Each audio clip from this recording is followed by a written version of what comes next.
Ça ne va pas faire plaisir à certaines personnes, mais il y a beaucoup plus de mots d'origine arabe dans la langue française que de mots d'origine gauloise. Ah bah, le plus merveilleux, parce que je suis marin, c'est Émir al-Bahr, c'est-à-dire le chef de la mer, amiral. Ah, d'accord. Amiral. Mais ils ne font pas de politique, les mots. Ils ne font pas de politique, les mots. Mais pas du tout. Ben, c'est la réalité. Ouais. Ceux qui font de la politique, de la mauvaise politique, c'est ceux qui choisissent dans l'histoire ce qui les intéresse eux. Et on le voit d'ailleurs dans la crise ukrainienne où on accuse de nazi un juif. Ouais. Le premier mot quasiment préhistorique, ça serait caillou. Et puis après, il y a les mots gaulois. Mais les mots gaulois, il y en a assez peu. Celui le plus connu, c'est braguette.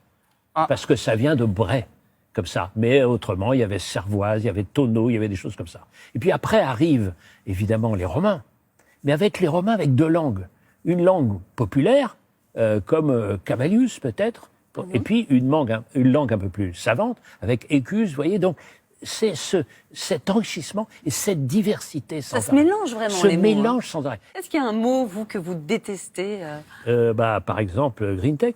Ah oui. Parce que la tech, on dit la technique, la technologie. Quand il n'y a pas de mot dans la langue française, pourquoi pas accueillir un mot étranger?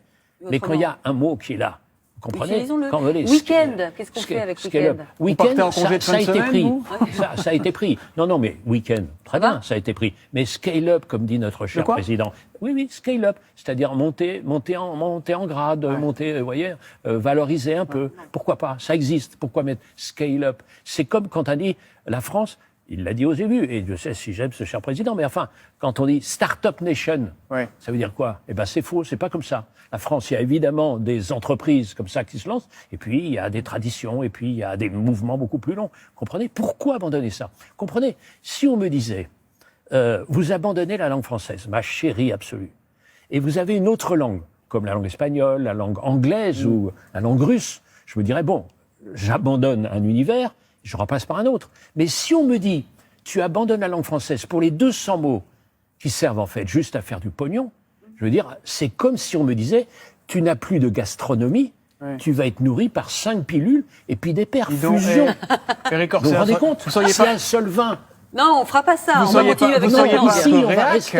soyez pas un peu réac, parce que vous aimez bien les mots qui ont évolué dans le temps et vous n'aimez pas les mots qui évoluent aujourd'hui. Mais pas du tout. On a abandonné cette idée de se faire enrichir par des civilisations entières pour se faire complètement la remplacer par des mots qui pensent uniquement à la rentabilité à court terme.